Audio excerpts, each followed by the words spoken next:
One of the most common warnings that people give, especially to women, is you don't want to grow old alone.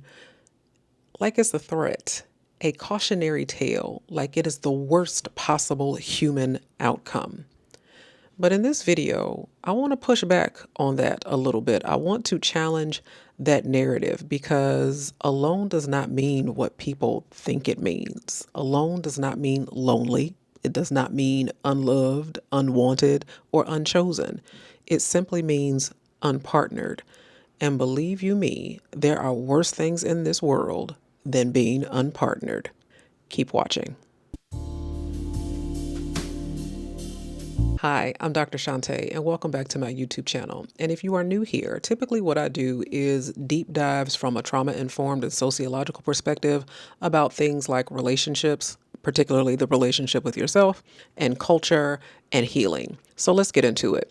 Let's start with this idea that alone equals lonely. That is not the case. Being unpartnered does not mean that you are emotionally isolated. Some people actually choose to be alone. Some people actually prefer to be alone. Some people actually love their own company. Some people love the autonomy and freedom of being able to come and go as they please. Some people love independence because independence, unfortunately, is one of those things that starts to deteriorate with age. And so sometimes it's due to waning eyesight. You know, how many of you know somebody, an older person that's like, I don't drive at night? Well, that's one of those things where your independence starts to erode, or sometimes it's limited mobility. And so a lot of people actually choose to spend their years of vitality and health navigating the world on their own terms. And that's okay. Some people spend that time traveling, exploring, building experiences, writing book, pursuing their life's dream. And there's absolutely nothing wrong with that. They're not sitting around waiting to be chosen. They are choosing themselves. They are choosing to make the most of the opportunities that they have right in front of them. They are choosing their lives. Which brings me to point number 2. A lot of people tend to shame people for being single, staying single, wanting to live their lives as single. Oh, you're selfish. Wait till you get old. You know, you're going to die alone with your cats.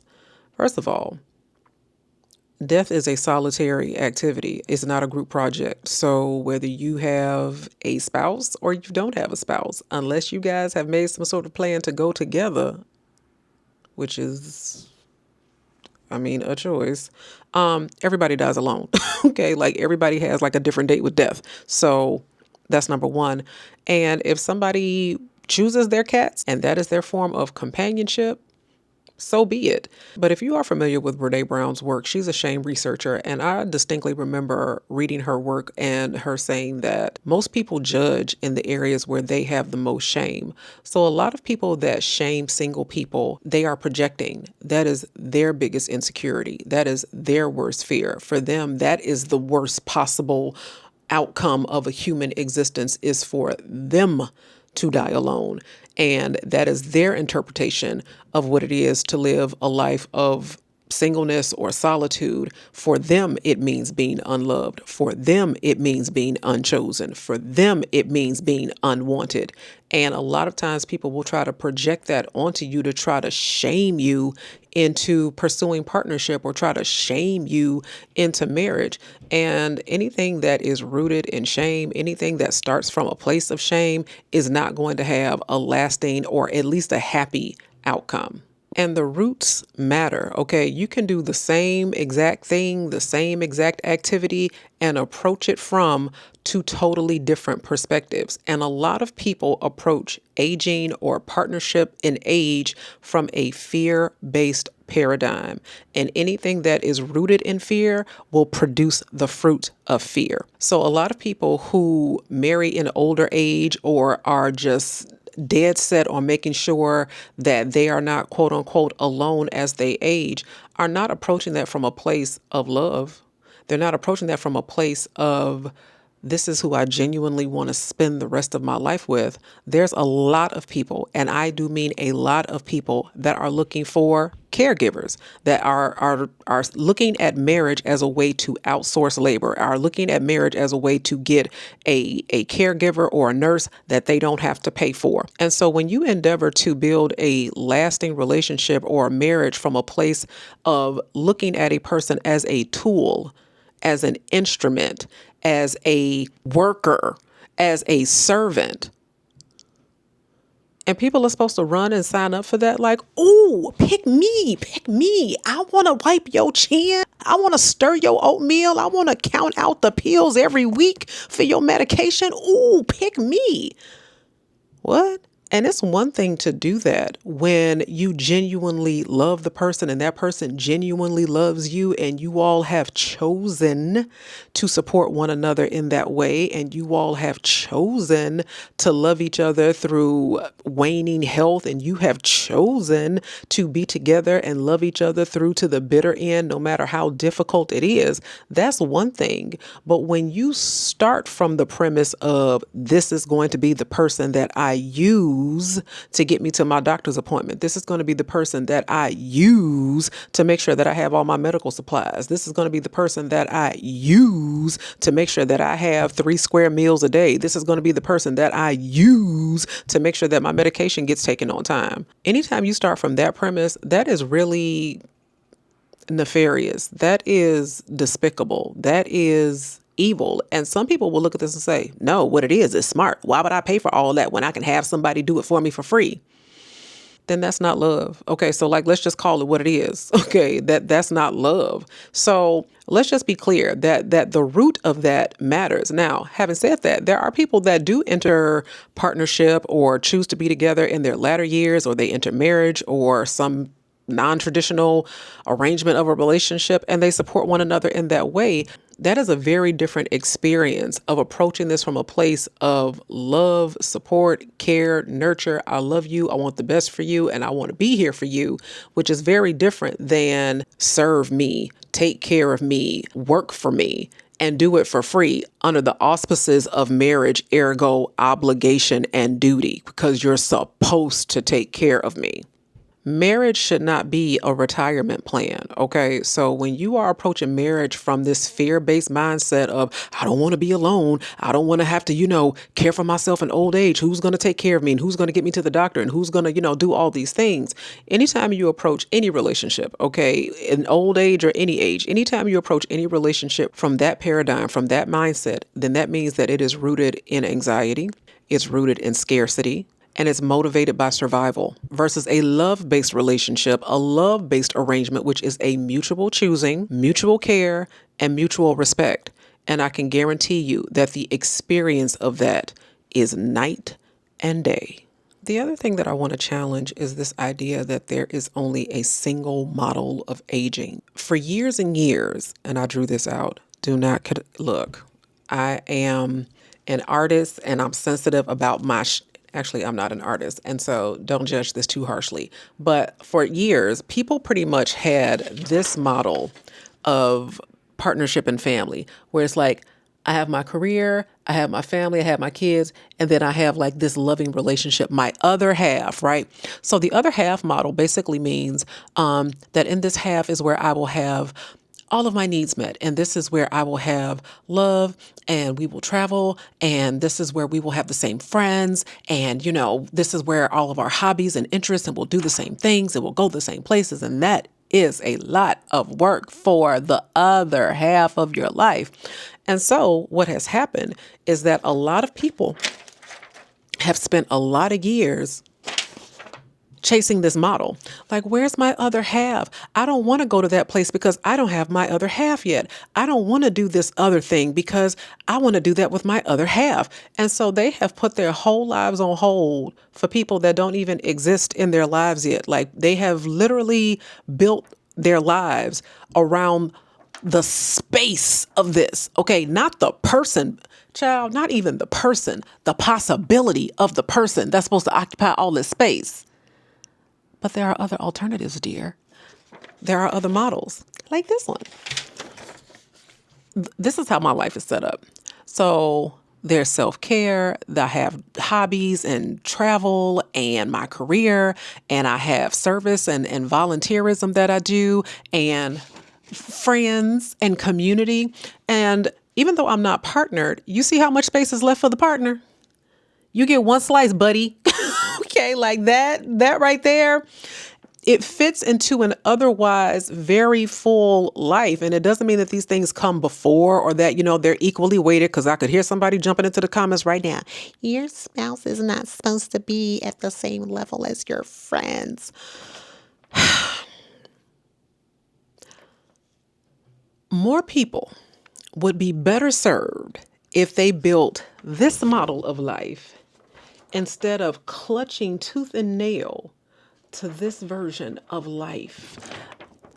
Clutching tooth and nail to this version of life. Sorry, I had to take the microphone away for a minute. And this is not even to say that one is wrong, okay? But I do think that this is a very limited scope. I do think that this limits your options. I do think that this limits your possibilities. I do think that this exacerbates your suffering if this is the model that you are beholden to, as opposed to this guy. See that? All right, go ahead, take a screenshot. There we go. So my point is that there are other models where you can build out a chapter of aging that is loving, that is robust. And so even though I am unmarried, even though I am unpartnered, do I have an emergency contact? Yes. Do I have a power of attorney? Yes. Do I have a medical directive? Yes. I have all of those things. Okay. Do I have supplemental insurance to take care of me in case I've fallen and I can't get up? Yes. Okay. I have built those things into my life. I have not built them around a person that I'm waiting for to come and do all of that for me. And I have not relegated this to my child, because in the same way that marriage is not a retirement plan, neither are your children. That's another video for another day. Nothing burns my biscuits. Nothing burns my biscuits. The audacity, the absolute audacity to try to dictate the terms of another human life, of another human soul who my child came through me, but she does not belong to me. I got her here. I raised her well, but she is free to do as she pleases. I am not expecting her. And she and I have had this conversation. I'm like, girl, go live your life. I'm not expecting you to come back here and wipe my chin and all that other type of stuff.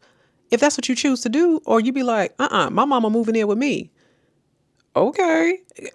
I'm not going to fight you on that, but I'm not going to, wow, after all I did for you, wow, I wiped your butt. Oh, well, I sacrificed to put you through school. Well, this is the thanks I get. She didn't ask to come here. That was my choice.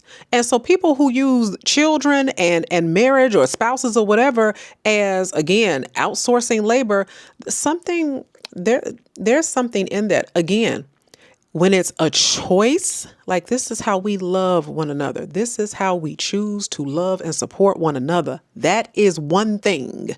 That is one thing.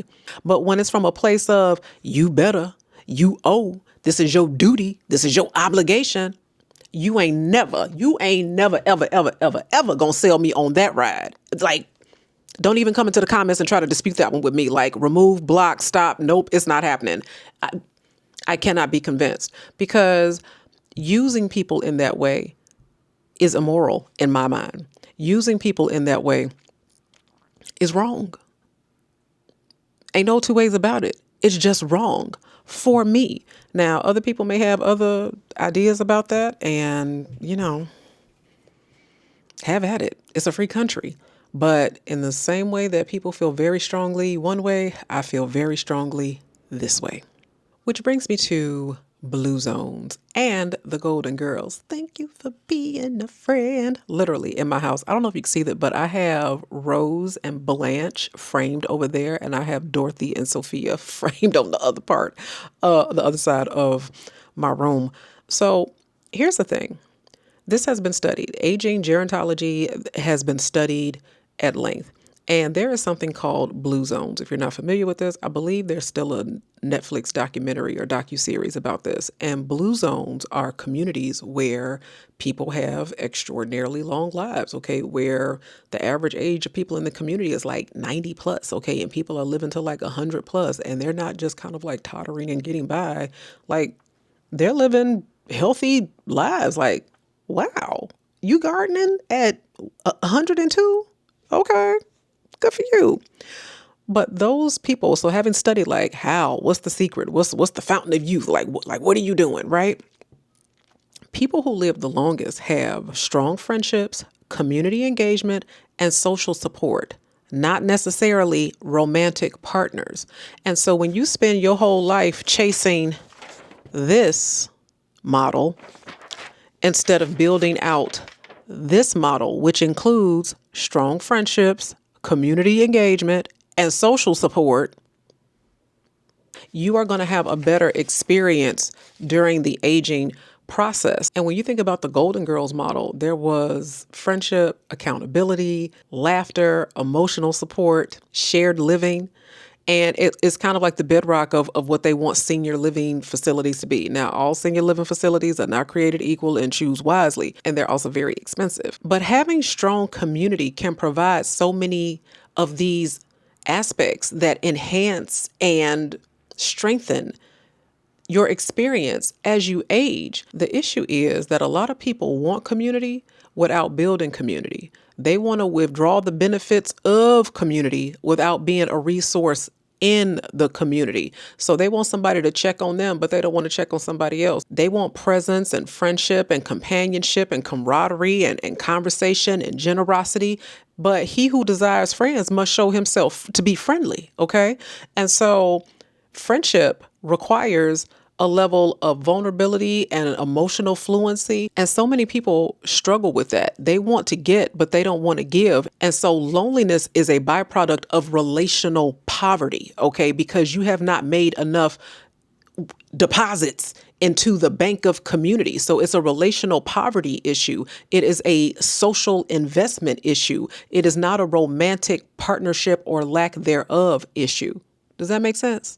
So I want to wrap this up by saying that growing old, quote unquote, alone or unmarried or not partnered is not the tragedy that people think it is. It certainly doesn't have to be that way. But if you are beholden to one singular model of partnership or community or social support, then yeah, I could absolutely see that being a miserable experience for you. And so I think that this is an opportunity to start thinking differently. You know, it is okay for men and women, heterosexual men and women, to be friends, to develop the emotional fluency and support one another in ways that are not romantic, in ways that are not sexual. It doesn't always have to be that. That's so reductive. It's so reductive. It's like, isn't there more? Is there not more to us? There absolutely is. And so please know, a full life is not built on one relationship.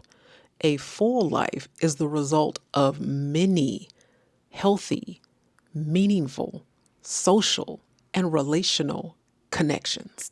It's not a relationship, it's many relationships. And while they may not always serve the same function, it really helps when you don't have to rely on one person all the time, because some of you are caregivers for your mom or dad. Some of you are caregivers for somebody who was aging. And you know what? It's a lot of fucking work. It is. My mother was sick for a long time. Okay, a long time. She had a double lung transplant because she had pulmonary fibrosis, which means when you and I take a breath, breathe in, lungs expand, and breathe out, lungs contract. Well, when you have pulmonary fibrosis, your lungs don't do that anymore. Over time, they turn into a hard sponge. And so over time, she could not drive. Over time, just going from one side of the room to the other would exhaust her. And even after she got a transplant, because what a lot of people don't know about organ transplant is that, yay, you got a brand new kidney. Yay, you got a brand new heart. Yay, you got a brand new lungs. But you know what you gave up to get it? Your immune system. So now you are compromised in other ways. And being in and out of the hospital, I have spent, prior to her death, more years in the hospital than oh God, a lot of years in the hospital. So I know what I'm talking about. And I know that it takes a village. And some people in the village will bring food. Some people in the village will take you to a doctor's appointment. Some people in the village will come and comb your hair. Some people in the village will do other things so that it isn't always falling on one person. And I just think that this model, okay, there's a lot of limitations in this model, and there's a lot of expectations in that bucket. And the sad part is, I don't even want to get into, do you know how many, it's usually men, and men, I'm not vilifying you, but the data is the data. Do you know how many women get left in sickness, like get a cancer diagnosis, and all of a sudden her husband is like, I can't handle this, and out the door? So even if you get married, there's not a guarantee that you're going to stay married during the most difficult parts. And so I think that this idea of being alone, if you think about it in these very singular terms, and you are building all of your hopes and prospects on either a romantic partner or on your children, or trying to build in aging support or gerontological support through guilt and shame and manipulation, I just think that there are healthier ways to go about it. I really, really do. So, thank you for stopping by. Thank you for weighing in. Thank you for spending time with me on my YouTube channel. And if you're not already, I encourage you to subscribe, to share, and I will see you next time, my darlings.